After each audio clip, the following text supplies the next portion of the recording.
Why don't we go ahead with the flag salute? Would you mind doing that? Yeah. Please join me. Pledge allegiance to the flag of the United States of America and to the republic for which it stands, one nation, under God, indivisible, with liberty and justice for all. All right, can we go ahead and do roll call? Brown, Here. Howdeshell. Here. Jones. All right, we have a quorum. Can you go ahead and go over, Madam Chair, or Will. Clerk? You will do. Good morning, everyone. Agendas are available on the back table and on the Sparta website. The Brown Act requires an opportunity for public comment on each agenda item. We ask that you limit your comment to 3 minutes. Speakers may come to the podium, use the Zoom raise hand feature, or press *9 if they're dialing in by phone. Public comments are limited to 3 minutes. Thank you. Okay, moving on to item D, agenda review. Chair, the agenda remains unchanged since publication. Fantastic, thank you, Ed. Then move on to item E, approval of minutes from March 25th, 2026. Jones moves, Howdeshell seconds. Done. All in favor say aye. Aye. Okay. Motion carries. Moving on to item F, public comment. We don't have anyone that wants to stand up and say anything. Okay. All right, go on to consent calendar, item G. Move consent calendar. I'll second. Thank you. All in favor say aye. Aye. Passes 3-1. All right, going on to item H, the I-80 SR65 interchange value engineering workshop recap. David.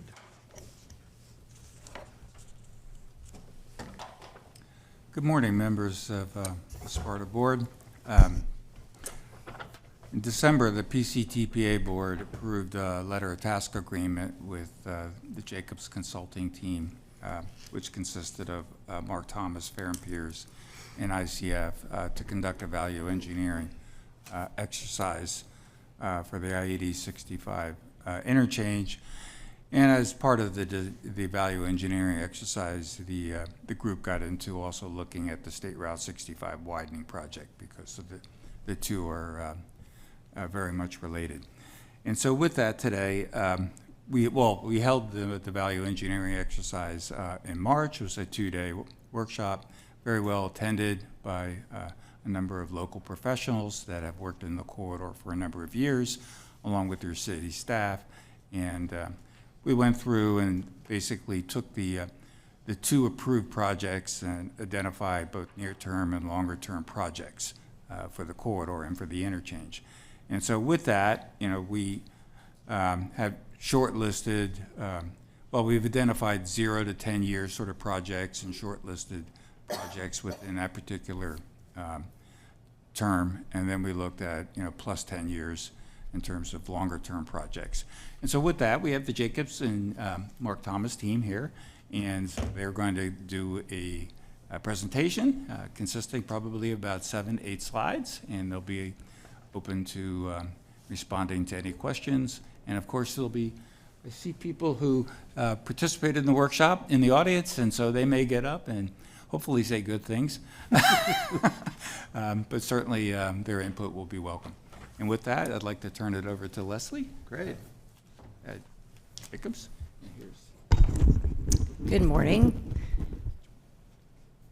Let's see. Okay. Yeah. There you go. Yep, there we go. Okay. Good morning. I'm Leslie Bonneau with the Jacobs Engineering Group.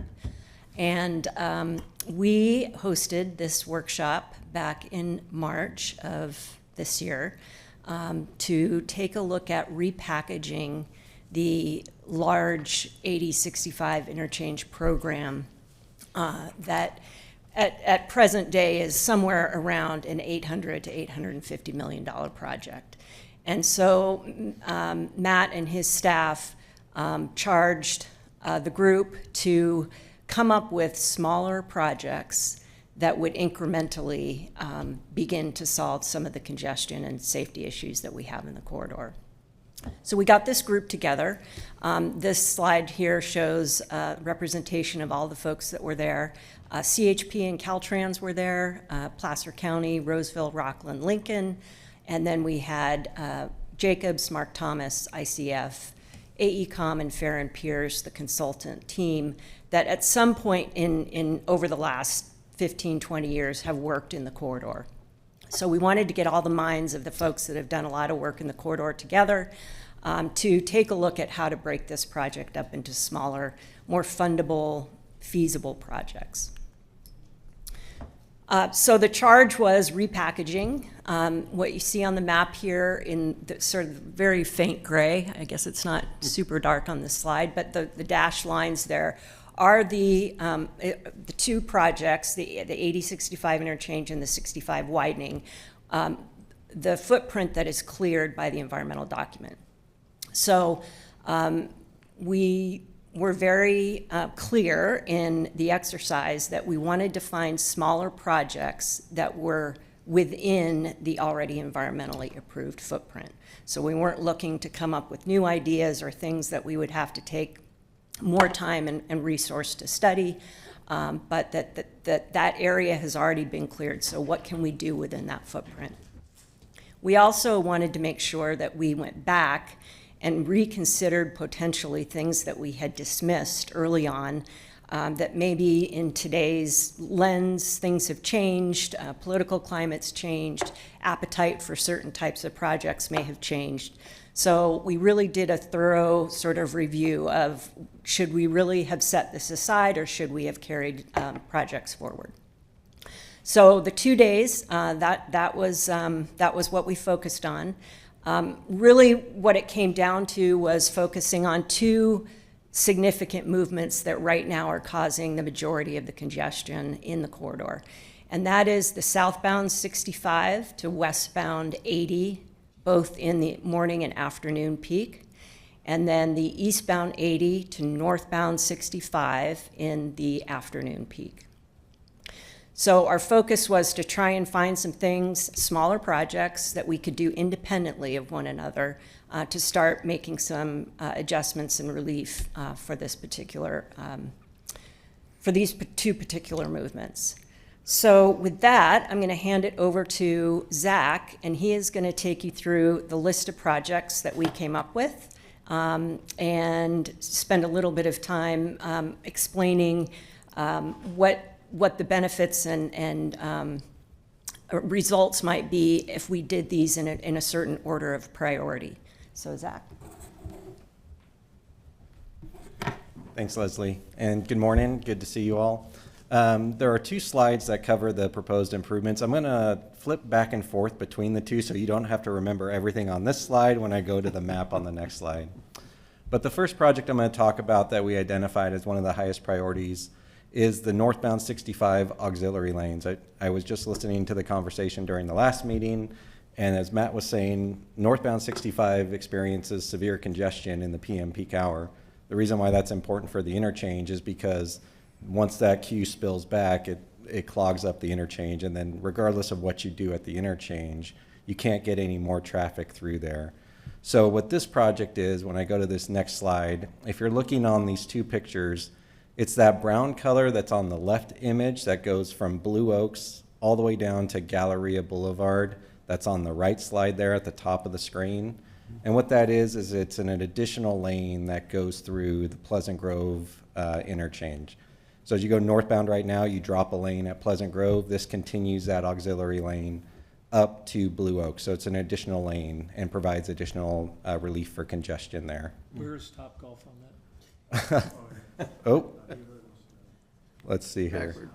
Does this only go one way? Oh, got it. There we go. There we go. Hold on. Topgolf is right next to the 65 logo on that left image. Thank you. Yes. That's very helpful. Yeah. Oh, I see. Now that I understand how to use this controller, that's very helpful. Okay. The next project that we identified when Leslie mentioned we wanted to look at improvements that we could package together, and it might be a smaller incremental improvement. The other project we identified was adding an auxiliary lane on I-80 that goes between the Eureka Road on-ramp and the 65 northbound off-ramp. So as you're familiar right now, there's only one lane that's dedicated onto the 65 loop ramp. The other lane is an option lane from 80 on to 65. So what we're proposing here is extending an auxiliary lane from the Eureka Road on-ramp all the way up to 65, so you would have 2 dedicated lanes onto Highway 65. And what that does is it just provides additional congestion relief on 80. So that's reflective in that green line that you can see right underneath the I-80 symbol, and that goes between Eureka Road and the northbound 65 off-ramp. So it never goes on to 80 then? It does extend onto 80 all the way down to the Eureka Road on-ramp. So how does that, I'm unclear how that improves the weaving and bobbing that it occurs right now. Yeah, so if you're familiar with that section right now, well, all of us drive through it every day. There's only one dedicated lane onto 65, and that next lane over is just an option lane. So what this does is it extends a whole new lane on I-80, so you'd have 2 dedicated lanes, and you would have about a mile of that additional lane on 80. So it gives more space for cars to merge into that lane and get out of the through lane on 80. So instead of only having effectively 2 through lanes on I-80, this would provide space for an additional through lane on I-80, because you're not having to have 65 traffic mixed with the traffic that's going on to northbound 65. So you're adding one lane to that. Correct. And the 2 lanes, one with an option, are going to be dedicated. Correct. And adding one will give you, of course, more, so no congestion or less congestion on the 80 East. Correct. I see. Because the way it is right now, if you look at all of the lanes on 80, so you have the HOV lane, you have 2 general purpose lanes, and then you have this option lane that goes either eastbound 80, or they can take the exit to go northbound 65. And then you have the lane that's dedicated to northbound 65. What we're proposing is add an additional lane on 80. So you would then have, if we step from left to right again, an HOV lane, the 3 general purpose lanes that you have, but those are all dedicated for I-80 traffic, and then 2 lanes that are dedicated to northbound 65. So it doesn't eliminate the bobbing and weaving, it just gives an additional lane for traffic to bypass that method Yeah. altogether. Eventually, all of that traffic needs to merge over into that lane to get onto 65.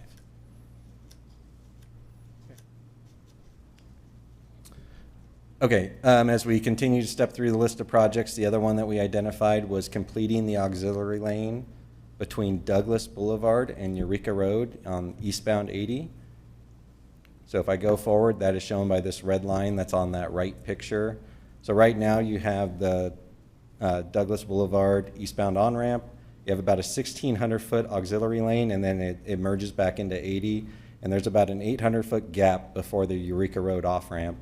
And so what this would do is complete that auxiliary lane, so you have a continuous aux lane from Douglas Boulevard all the way up to Eureka Road. And that just gives more space for vehicles coming on and off the freeway at that location. The next project, and this is a project that is not environmentally cleared at this point. It was originally studied in the 8065 environmental document. However, it was not cleared with the approved project.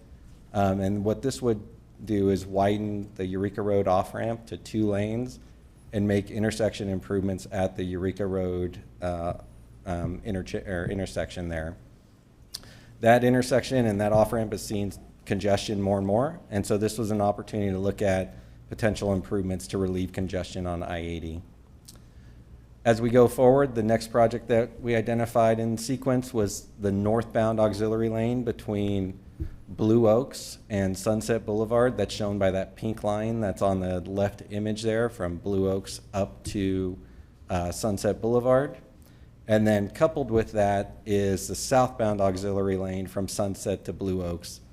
And that's shown by that blue line. So just completing those auxiliary lanes. And what that does is, again, it just helps relieve congestion for traffic coming into that 65 corridor. The last project that we identified in the sequence of things is the southbound 65 to westbound 80 improvements. As Leslie mentioned, that's one of the areas that does see congestion, and Matt talked about congestion through 9 hours of the day. But it's that blue line that's on the top right image there. What we would do is widen the existing 2-lane connector to 3 lanes, and then you would have 3 lanes going on to westbound 80. And that provides additional capacity for that traffic getting on to 80. And that's an alternative to? That's the alternative to a flyover then? Because there was originally going to be a flyover. So, correct. The ultimate project is still It's still there. what's in the These approved are- environmental document. There's ultimately still a planned flyover from eastbound 80 to northbound 65. This connector was already planned in the environmental document to be Oh. 3 lanes. It's an interim improvement because ultimately when that flyover comes through, you would have to shift that off-ramp over a little bit further. Thank you. And so as we talk about next steps, there is further work to be done in terms of environmental and design work as we move forward, looking at developing a funding strategy that aligns with all of these alternatives. And the goal that was identified was maintaining momentum as we continue these projects forward, ultimately looking to build as much of the interchange as we can. And if I could, through the chair, and Zach, could you go back to the table? And I just want to point this out because it gets back to Chair Jones, or not now, PCTPA Chair Jones, what you asked in the last meeting, right? So if you look at that list, 1, 2, 3, 5, 6, and 7 are all environmentally cleared, right? As well will State Road 65 express toll lanes, right, likely this fall, be cleared as well. And so then we as a body will have to make some decisions about what our priorities are around what do we want to design next and invest in as part of our grant strategies. But a combination of those express toll lanes and then essentially this series of auxiliary lanes will make up the bulk of sort of our capital programming, our grant funding strategy in the near term. I just wanted to point that out. Yeah. Thanks, Zach.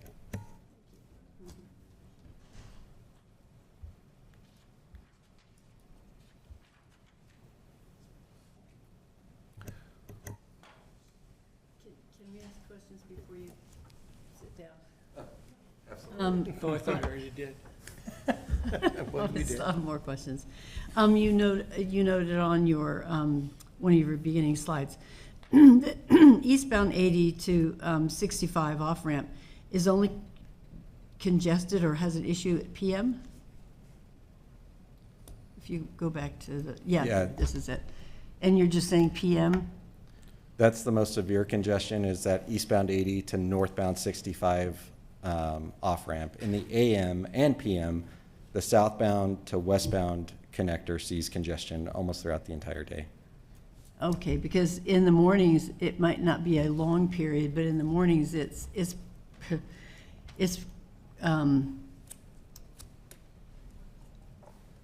pretty bad because if you're coming off of Eureka, you've got all this stuff here. Sometimes I have to come off of Eureka. I'm sorry that they didn't make that connection over the freeway, so we don't have to deal with 80 when we're going 65. Anybody coming from this part of Placer County. But on days when I have to go 65 is fine. But on days when I have to come to Auburn, it's a mess. Everybody's like this and that. And the other thing that I've noticed is so much of the traffic that's coming from wherever behind us, they're zooming up, speeding in about the third lane over with the intent to just cut in at the very last minute. And that's really huge. There's the HOV lane and one lane that you can really safely travel in. Correct. And that congestion is like that.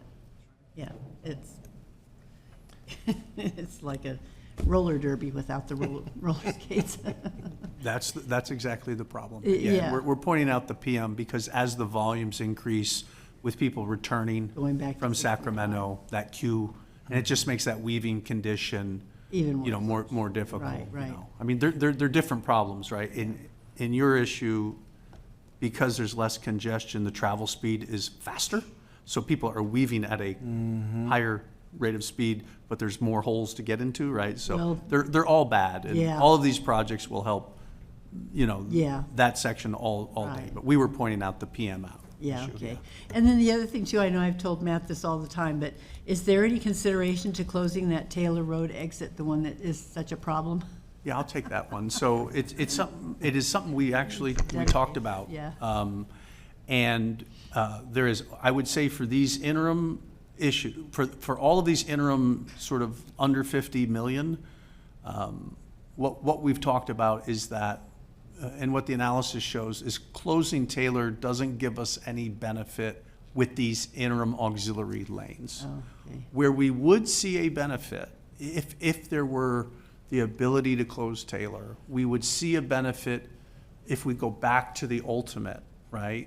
And what we would have to do to facilitate the ultimate flyover and some of the ultimate large-scale hundreds of millions of dollars of movements. If we could close Taylor and take components of the ultimate project out because we no longer had to accommodate the Taylor movement, we would save considerable money there. So I would say closing Taylor helps with the ultimate price tag, but it doesn't do anything in the near term for these incremental improvements. So we would say as staff right now, don't worry about Taylor, leave it open, but it's a conversation we would have to have when we start thinking about designing for the ultimate, Yeah. because Taylor then becomes a very big, costly decision. It could be a dedicated lane up until the point where then it goes off the freeway. Now you would have to add an entirely new lane. We have a whole nother section, which will be in the final report, that the consulting team and staff worked on together, that shows the bigger improvements, the post-10-year improvements, the post-$50 million things, and the closing of Taylor is considered in that table. Okay. It just wasn't our focus for our presentation today. Yeah. Well, an improvement on the other Taylor exit, which is Eureka, Right. that improvement would be helpful. Maybe those people would get off there before they challenge the next. It's like you were at the workshop. We had very similar I think I conversations. had to leave early, cap to Yeah. cap, if I recall. Anyway, No. thank you. But yeah, and there is the ability to facilitate that Taylor traffic with other points of access. Perfect. Thank you. Thanks, Zach.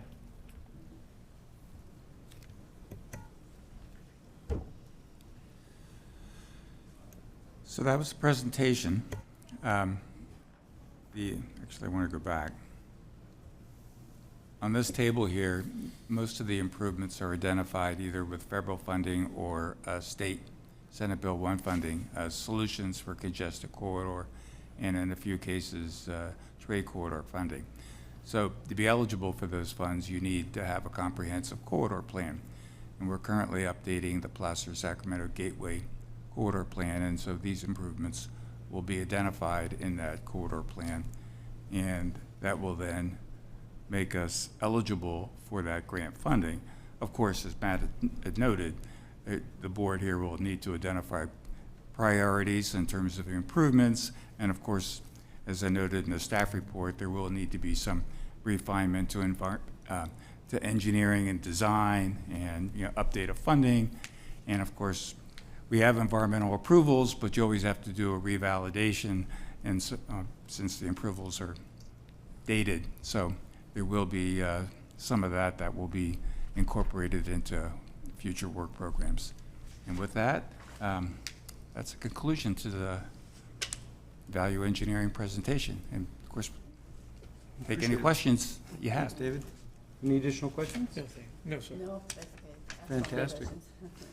It's exciting times. Yeah, we appreciate it. You can see a lot of thought went into it, and I was not able to make the workshop, but sounds like a lot of additional things are in the works too.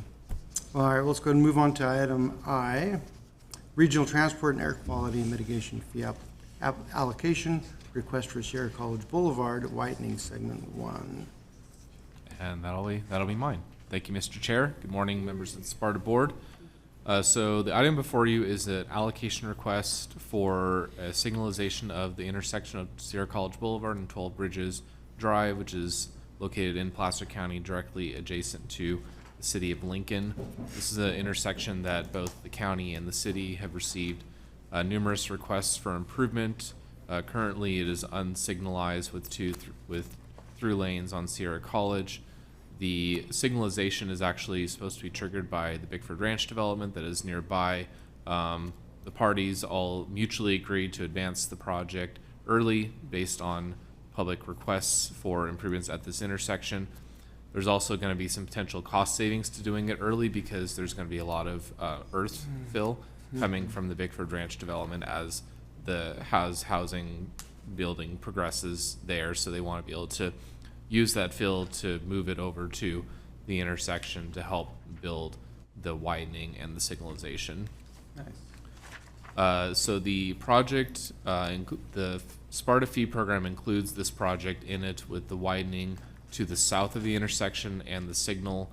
The county and the city of Lincoln have jointly agreed to pay for the widening to the north of the intersection, and currently the county is in the process of adding this project to their fee program that will be paid primarily by the Bickford Ranch as that development builds out.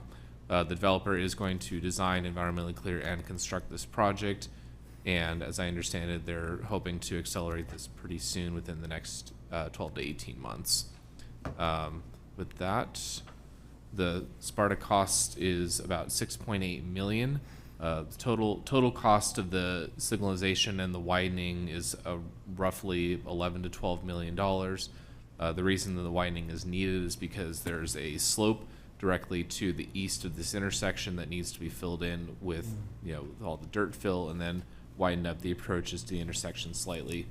The county is requesting, excuse me, an $8 million allocation to cover any potential cost increases, and staff has analyzed their request and determined the fee program has sufficient cash to cover the allocation.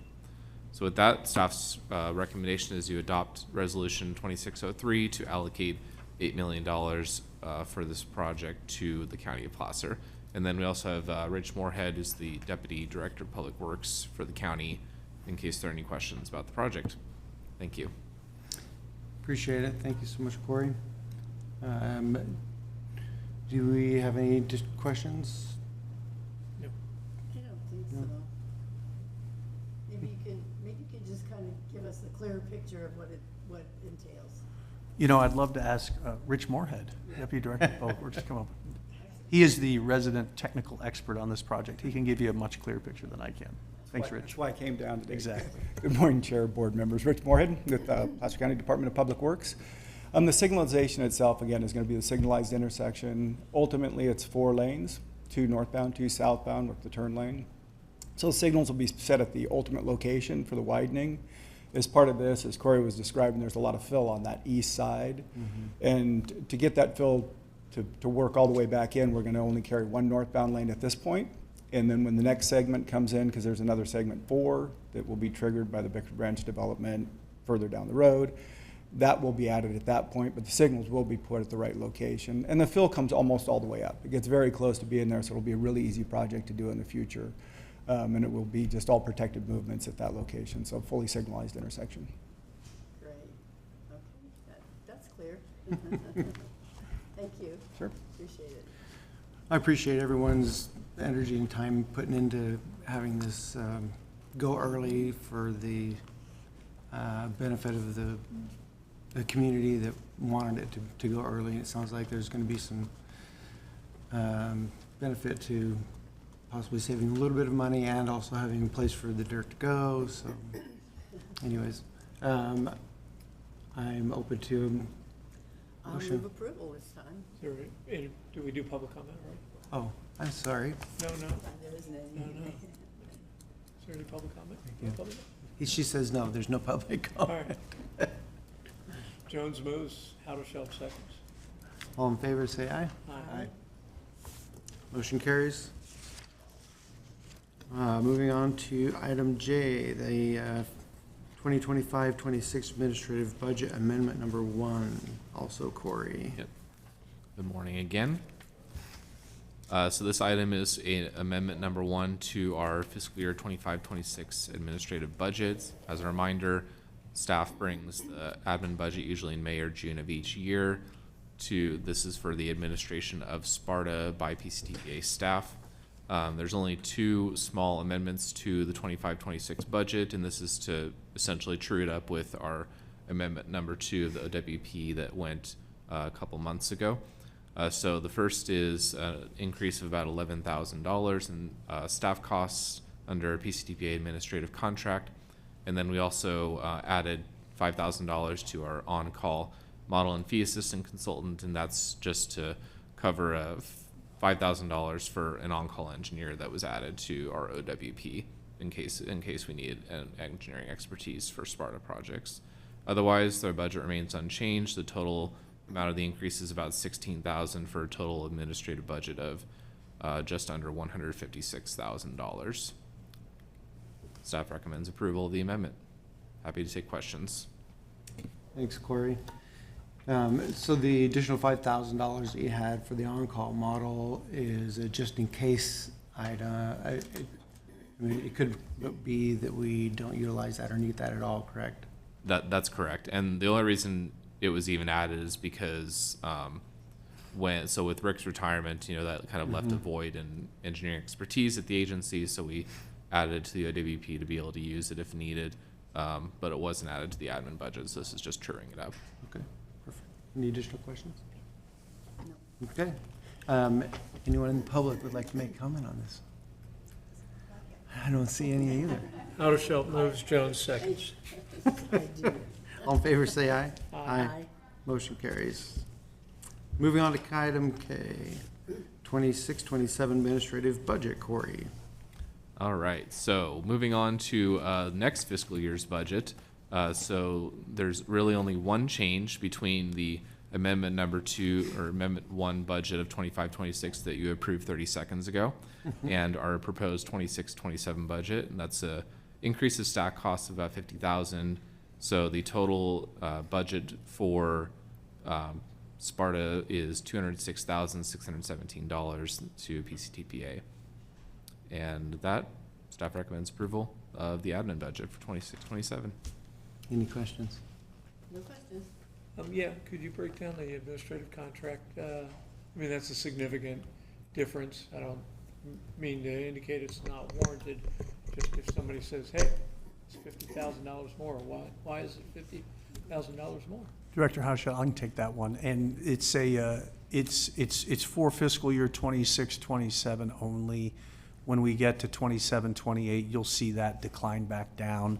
Okay. And that's reflective of the fact that sort of I'm leaning in with Corey as we move from Rick sort of managing Sparta to Corey's. So there's just a little bit more staff time this year as part of that transitioning of staff. And you'll see that savings go back down in the next fiscal year. But it's really an accounting for just a little more staff time than typical. I appreciate that forward-looking answer. Thank you. Do we have any comment from the public? I didn't think so either. I'll move approval. I'll second. All in favor, say aye. Aye. Motion carries. Moving on to Executive Director's Report, L. Go ahead. Director Brown, I don't have anything in addition to the Executive Director report I gave at the PCTPA meeting. And you did well, thank you. Okay. Moving on to Board's direction to staff. I don't have anything to either of you. Just to say kudos. Kudos, everything's looking good. Yeah.